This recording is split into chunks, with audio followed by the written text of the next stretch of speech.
turabasuhuje nshuti muteze amatwi radio ijwi rya Amerika tubaha ikaze mu makuru yacu ya mu gitondo kuri iki cyumweru hano i Washington DC muri kumwe nanjye Edi Rwema. Amakuru yacu turayahera kuyo mu karere k'ibiyaga bigari bya Afrika, nyuma turaza gukomereza ku kiganiro ejo mutegurirwa n'urubyiruko rwo mu Rwanda, naho guhera saa 12 ni ikiganiro dusangira ijambo nk'uko bisanzwe buri cyumweru. Amakuru yo mu karere k'ibiyaga bigari. Mu Rwanda abaturage bo mu turere twashizwe muri guma mu rugo guhera kuri wa gatandatu kugeza ku ya 26 z'uku kwezi mu rwego rwo kurwanya ikwirakwira rya virusi ya corona, bavuga ko batari biteguye iguma mu rugo kandi ko batizeye niba abatishoboye bose bazahabwa ubufasha bukwiye. Ni inkuru y'umunyamakuru w'ijwi rya Amerika Jean Baptiste Ndabananiye.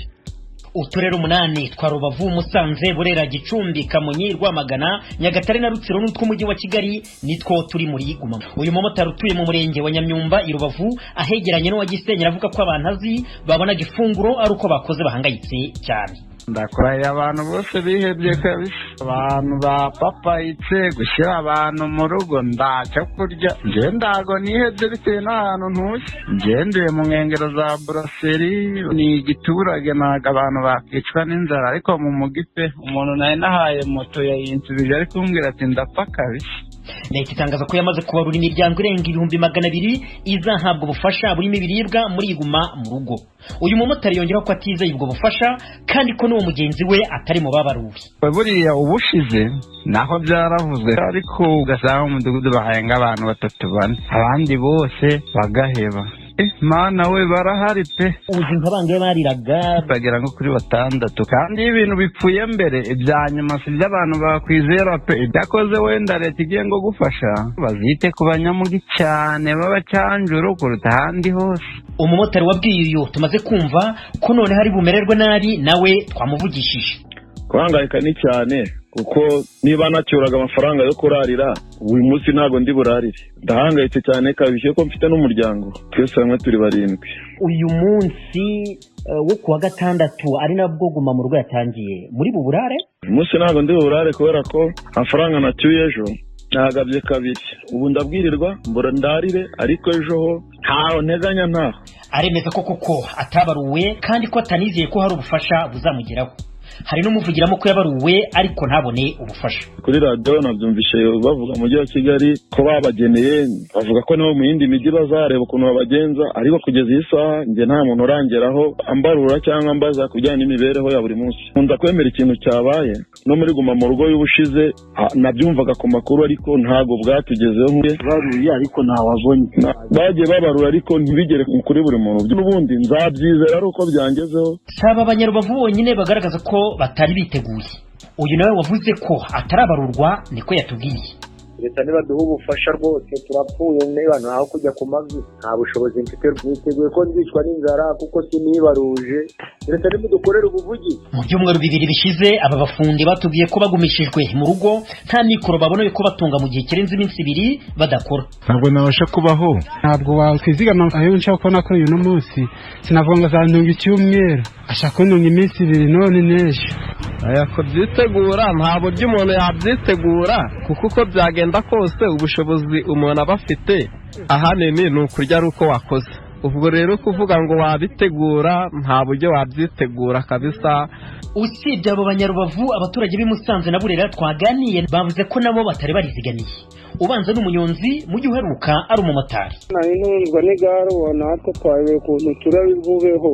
Ntabwo nari nziteguye, ntabwo nari narizigamye. Ntabwo waba uri ku rutonde rw'abantu bazafashwa? Numvishe umukuru w'isi ari kumbaza imyirondoro yanjye.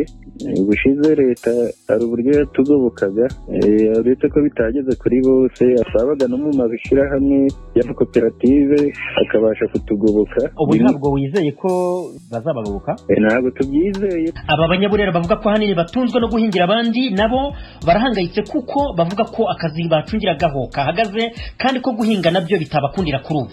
Utangira afite umugore n'abana 5, undi afite umugore n'abana 3. Ariko ubu ngubu ntabwo twari twatangira guhinga, ubu ngubu nta murima ngira mbega nari ntunze no guca ishuri. Natwe ubu ngubu ahubwo byatuyobeye, umuntu yanyarukaga akareba nk'aho yatera nk'ikiraka nk'umuntu uri kubaka, akaba yaba nk'umuyede. Ubu murarara muri yefe? Kurya rwose ni intambara. Muri guma mu rugo y'ubushize icyo gihe twari turi guhinga. Ntunzwe no guca inshuro, ntabwo byashoboka kuko ni mu mpeshyi. Ubu tuvugana ntabwo turi aho twicaye ngo dutegereje ubufasha ngo buzatugeraho pe sinkubeshye. Kurya iby'umugoroba byo ntabwo ndi kubona ahantu birava tu. Nibwo bigitangira urumva ejo n'ejo bundi ho bizaba ari urundi rwego. Hagati aho Minisitiri w'Ubutegetsi bw'Igihugu Jean-Marie Vianney Gatabazi yatangarije itangazamakuru muri iki cyumweru ko leta itazarebera izuba abayobozi bazitwara nabi muri iyi gahunda yo kugeza ubufasha kuri ya miryango. Muri iyo miryango bazatanga bakurikije umubare w'abantu umuntu afite umuryango we. Twadusaba inzego z'ibanze gufasha muri iyi gahunda, tugasaba abayobozi kwirinda guhutaza abaturage, n'abagiye babigiramo uruhare bazajya bahanwa mu buryo bw'intangarugero. Abo twavuganye nabo hafi ya bose batubwiye ko batari mu babaruwe kandi nabo barataka. None bizagenda bite? Tuzakomeza kubikurikirana. Jean Baptiste Ndabananiye, Ijwi ry'Amerika. Imikino y'irushanwa ry'akarere ka 5 muri Afrika muri basketball y'abagore yaberaga mu Rwanda yarayirangiye. Umunyamakuru wacu w'imikino Jean Claude Munyandinda aratubwira uko iyo mikino yarangiye. Ikipe y'igihugu ya Kenya niyo yarayegukanye igikombe mu irushanwa rya basketball rihuza amakipe y'abagore mu karere ka 5 k'imikino muri Afrika ryari rimaze iminsi 6 ribera muri Kigali Arena i Remera. Mu mukino wa nyuma wabaye ejo kuwa 6 guhera saa 12 z'umugoroba, Kenya yatsinze Misiri amanota 99 kuri 83. Ni umukino waranzwe n'ishyaka ku mpande zombi. Ku ruhande rumwe abanyamisirikazi bari bafite inyota yo gushimangira intsinzi bari baregukanye imbere ya Kenya ubwo bahuraga mu gice cy'amajonjora. Ku rundi ruhande nanone Kenya igashaka kwihimura kuri Misiri ngo yerekane ko ikinyuranyo cy'inota rimwe yari yayirushije kitari gihagije.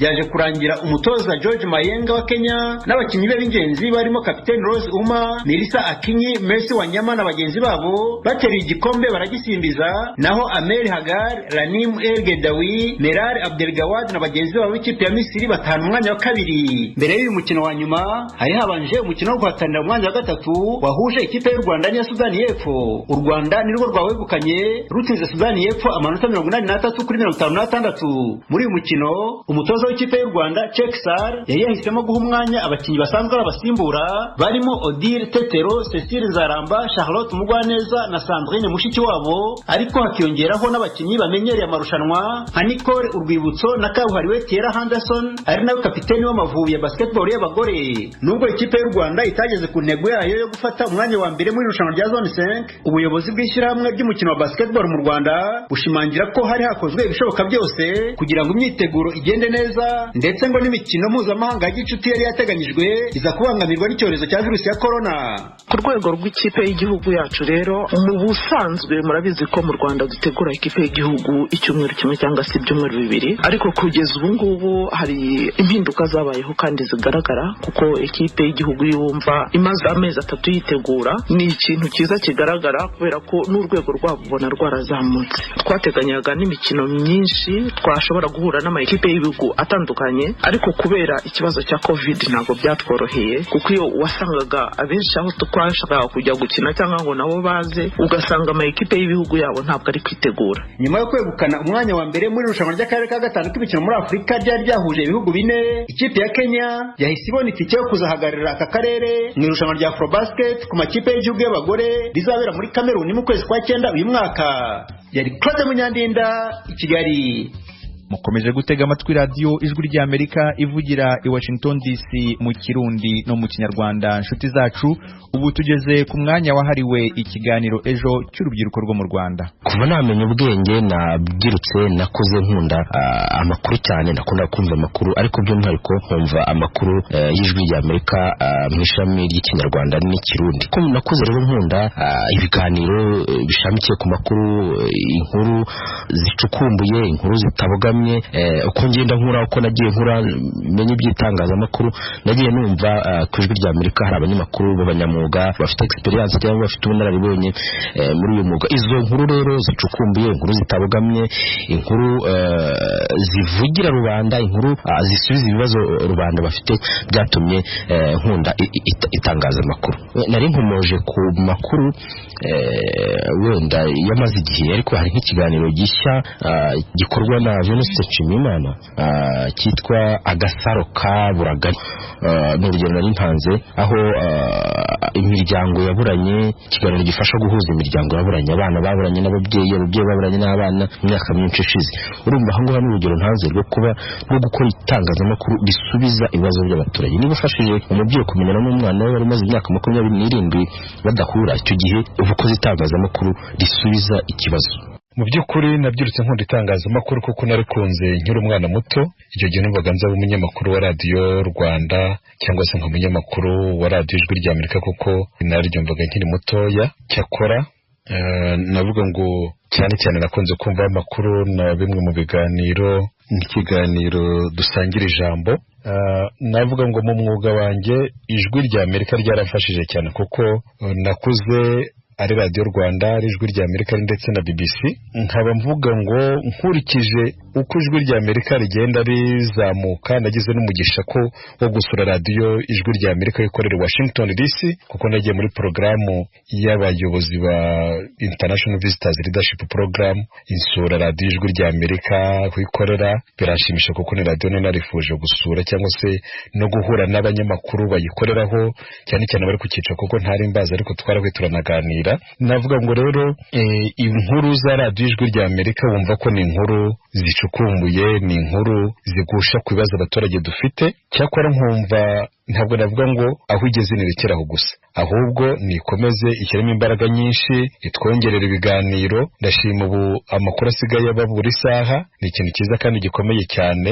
Icya kabiri, uyo nkurikije uburyo hafi ya buri ntara mu Rwanda isigaye ifite umunyamakuru wayo, ugasanga i Kigali hari abanyamakuru benshi, ubona ko muri iyi minsi iri kugenda koko ishaka, navuga ngo Ijwi rya Amerika mu gice cy'ikirundi n'ikinyarwanda, Brutilex cy'ibiyaga bigari, mu by'ukuri urabona ko iri kugenda iba radio yegera umuntu, kuko kuduha amakuru gusa ntiyaduhe kenshi uko hambere byari bimeze, ntabwo byari byiza. Ariko ubu ngubu tubona amakuru, tukumva yo mu majyaruguru, tukumva yo mu bice bitandukanye by'igihugu, tugakurikirana ibiganiro. Mu by'ukuri buri muturage wumva ikirundi, buri muturage wumva ikinyarwanda yumva ko ku radio itangiye kubiye, akumva ni radio buri saa ajya gusura akayikurikirana ibiganiro byinshi.